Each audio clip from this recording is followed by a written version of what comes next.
이 시각 미국의 현지 상황은 좀 어떤지 알아보도록 하겠습니다. 대표님 나와 계십니까? 네, 안녕하십니까? 네, 안녕하세요. 미국 대선 개표가 벌써 지금 사흘째 이어지고 있습니다.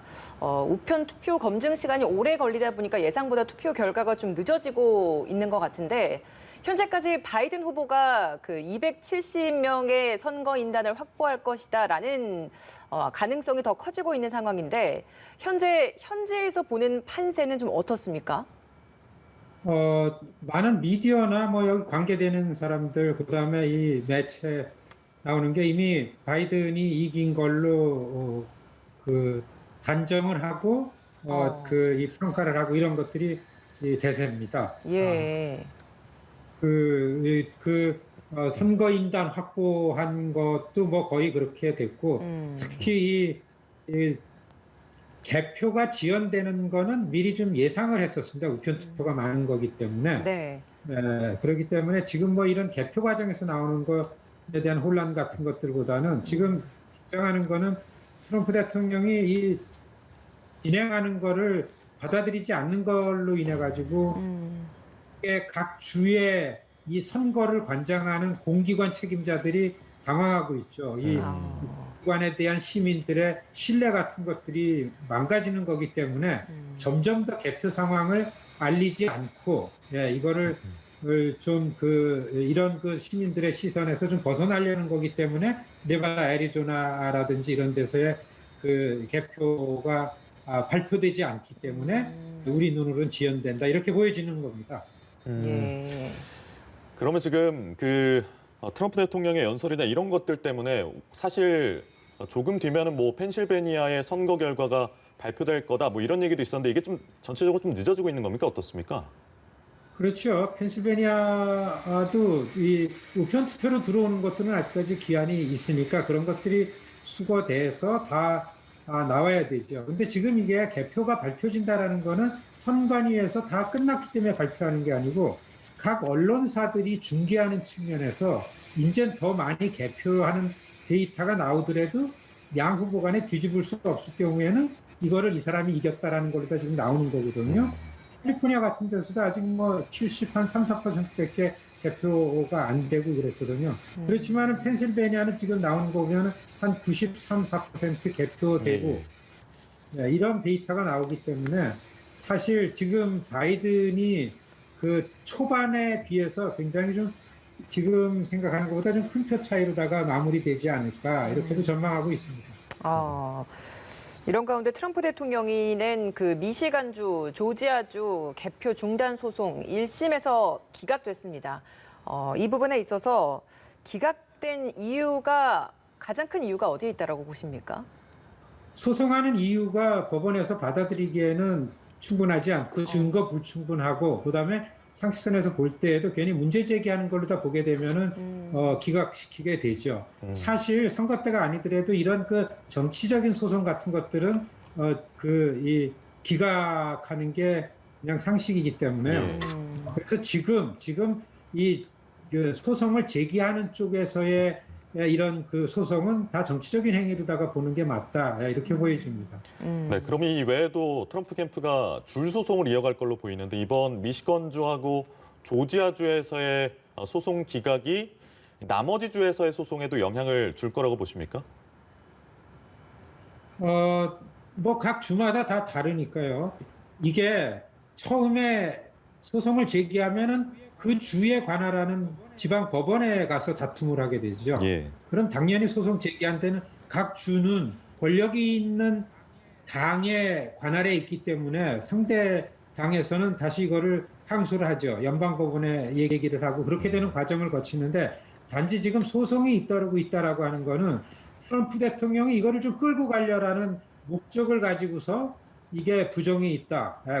우편 투표라는 건 이건 조작이다. 우리의 승리를 갖고 갔다. 이렇게 자꾸 얘기하는 거는 무슨 큰 문제가 있기 때문에 소송하라는 게 아니라 내 말에 동의하는 내 지지자들은 지금 현장으로 나와가지고서 행동을 하라라는 이런 메시지로 비춰주고 그렇게 이해하는 게 맞다고 봅니다.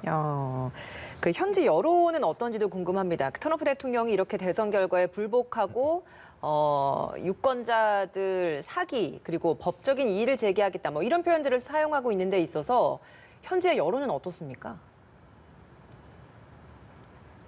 사실 미국 시민사회가 지난 4년 동안 트럼프 기간 동안 트럼프 대통령이 발언하는 거에 대해서 이제 좀 유스트 됐습니다. 다시 말하면 뭐냐면은 그게 진위를 따지고 정당하고 지도자로서 할 얘기냐라고 이렇게 받아들이고 안 받아들이고라는 것이 이제는 큰 의미가 없기 때문에 지금 선거 개표 과정 속에서 대통령이 나와가지고 하는 발언 같은 것들은 그냥 이미 트럼프 쪽에서 예상한 시나리오대로다가 가는 거 아닌가. 특히 선거판의 다툼이나 잘 해결이 안 나도록 해가지고 법원으로 끌고 가기 위한 계획된 이런 행위다, 조치다 이렇게 이해해야 된다라는 게 지금 방송 채널에 사람들 전문가들 해설에 나오고 그런 내용 중에 하나입니다. 네. 오늘도 그 트럼프 대통령의 입장 표명이 있었는데 그럼 이 역시도 그 말씀하신 그런 기조로 언론들이 좀 조명을 하고 있는 겁니까? 오히려 해설하는 쪽에서 보면 이런 것도 나옵니다. 트럼프 대통령이 지금 취해달 입장 표명에 비해서는 좀 완화된 거 아닌가라고 해서 이미 이 정도 됐으면은 트럼프의 광팬들이죠. 열렬 지지층들이 사실 트럼프가 목표로 한 트럼프 지지층들이 많이 있는 주로 시골에서는 지지층들이 다 무장을 하고 나왔었습니다. 이런 자기 열렬 지지층들이 좀 나와서 행동해 주기를 바라는 속내가 있는 발언들이다. 이렇게 보여지고요. 이게 서서히 그렇게 나오기 때문에 이런 대도시에서는 지금 굉장히 긴장하고 있는 그런 상황입니다. 네. 지금 역사상 가장 치열한 대선 개표전이 이어지면서 뭐 루머나 가짜 뉴스도 많은 상황이죠, 지금.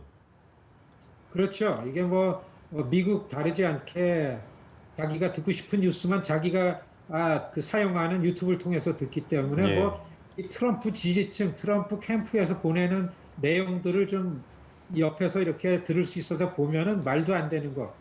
그런데 그게 너무 유스트 됐습니다. 그러니까 지금 미국의 오피니언 리더들이 우리 시민들이 이 정의라든지 진실이라든지 이런 거에 대한 분노가 너무 완화됐기 때문에 그런 거에 대해서 민감하게 반응하는 것들이 너무 둔화됐기 때문에 걱정이다. 이런 얘기가 나올 정도로 지금 미국 사회가 좀 어려운 상황에 처해져 있는 거죠.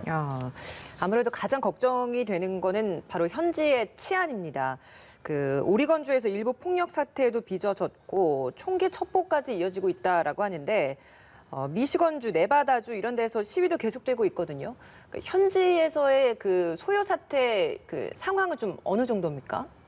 위험하게 보이죠. 아주 초긴장 상황입니다. 터지기 직전이다. 이렇게 봐도 됩니다. 사실 선거가 시작되면서 대도시 도심지에는 트럼프에 반대하는 사람들이 모였습니다. 모일 수밖에 없습니다. 이게 다 흑인이 중심인데 트럼프 4년 동안 흑인에 반대하는 백인 우월주의자들, 인종주의 집단들이 우후죽순으로 너무 많이 생겼습니다.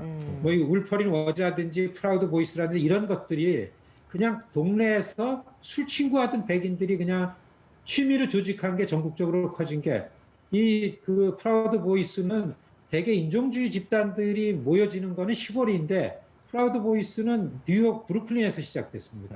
2016년에 시작됐죠. 트럼프 4년 동안 이런 것들이 너무 많이 생겨나니까 자연히 자동적으로 노예로 살아왔던 역사를 갖는 흑인들의 공동체는 여기에 민감하게 저항하는 이런 행위가 나올 수밖에 없는 거죠. 이게 지난 여름 동안에 블랙 라이브스 매터라는 겁니다. 이 선거 때가 되니까 트럼프 바람에 대해 저항하는 움직임이 있으니까 시카고다, 워싱턴 DC다, 뉴욕이다, 아틀란타다, 달라스, 휴스턴 같은 대도시에는 이런 흑인 활동가들이 모이고 여기에 대응해가지고 이제 교회 주변에 있던 트럼프 지지자들이 모이고 이게 지금 대도시 부근에 긴장된 상황으로 조성된 이런 겁니다. 만일에 어디서 한번 터지면은 사실 시위가 나는 거 정해져 있습니다. 그렇다고 이 미국 전체가 시위 폭동의 소요로 가는 게 아니라 여름에 대했던 것처럼 그런 도시 안에서 그런 사건이 나고 오늘 오후서부터 그런 사건이 점점 더 많이 빈번하게 좀 더 과격하게 이렇게 번지기 시작했다 이렇게 보여집니다. 그러니까요. 대표님이 계신 지금 뉴욕에서도 맨하튼에 뭐 수백 명의 시위대가 행진을 하고 뉴욕 경찰이 시위 현장에서 무기 수준의 화약류를 발견했다라는 소식도 들려왔습니다. 우리 한인들 많이 살고 있는 지역이잖아요. 지금 대비책이 좀 마련이 돼 있습니까? 어떻습니까? 불행 중 다행이라고 지난 여름에 많은 걸 겪고 학습이 좀 됐죠. 한인들 그렇고 시민들이. 네, 그렇기 때문에 선거 때가 된다. 사람이 모이니까 나름대로 이런 그 피해자가 안 될라라는 이런 그 조치도 취하고 그랬지만은 사실 미국에 사는 한인들 이런 상황이 초래되면 굉장히 좀 두렵고 공포스럽습니다. 그렇기 때문에 이 바이든이 이 그 대통령이 될 것 같은 가능성이 커질수록 그럴수록 트럼프 4년 이전에 안정되고 비교적 이민자들의 다양한 면을 인정해주는 그런 미국 시민 사회로 돌아가는 거 아닌가. 회복이 되지 않느냐 이런 네. 기대감도 갖고 있고 한편에 그렇습니다. 알겠습니다. 아무쪼록 큰 피해가 없어야 될 것 같고요. 이 바이든 후보의 대선 승리 가능성이 커진 상황에서 흑인 유권자들의 지지가 큰 역할을 했다. 이런 분석들도 나오더라고요. 이 부분에 있어서 흑인 유권자들이 바이든을 택한 가장 큰 이유는 어디에 있다라고 보십니까? 두 후보를 비교할 때 뭐 절대적으로 바이든이 그 유리하죠. 흑인한테는 이게 거의 흑인뿐만 아니라 생존의 문제고 조 바이든 의원은 민주당에서 후보가 되기 너무나 어려웠었는데 3월 29일 사우스캐롤라이나 프라이머리 때 흑인 결집된 표가 그걸 만들었죠. 그렇죠. 그리고 그러니까 흑인을 옹호하는 발언을 이어왔고 그 흑인으로서는 바이든이 어떻게 보면 이런 상황이 있어가지고 트럼프에 대항해가지고서 보호하고 밀어야 되고 대표를 내세워야 될 후보로 충분하다. 네. 흑인들은 여기에 그 몰표를 줄 수밖에 없고 준 게 이상한 일 절대 아니다. 이렇게 생각하는 게 맞습니다. 네. 그렇다면 바이든 후보가 대통령이 된다면 지금 미국 내에서 굉장히 심각한 문제인 인종 간의 뭐랄까요, 갈등 문제도 좀 해결되는 계기가 될 수 있을까요? 쉽게 그렇게 되지는 않을 것 같습니다. 지금 미국의 모든 오피니언 리더나 이 미국 그 지식인들 생각은 트럼프 4년 동안 미국이 이렇게 두 개 나라로 된 거, 정확하게 두 개 나라가 됐습니다. 시골과 도시, 백인과 비백인, 이민자와 반이민자. 이렇게 딱 그 구분이 되어가지고 나라가 둘이게 되니까 조 바이든 리더십이 이렇게 두 개로 갈라진 나라를 통합시키고 진정시키고 다시 어떤 이런 그 정상을 찾을 수 있으려면은 굉장히 어려움이 있지 않겠는가. 예. 이런 게 대체적인 우려고 걱정입니다. 알겠습니다. 오늘 말씀 여기까지 듣겠습니다. 오늘 말씀 감사합니다. 네, 고맙습니다. 네, 김동석 미주 한인 유권자연대 대표였습니다.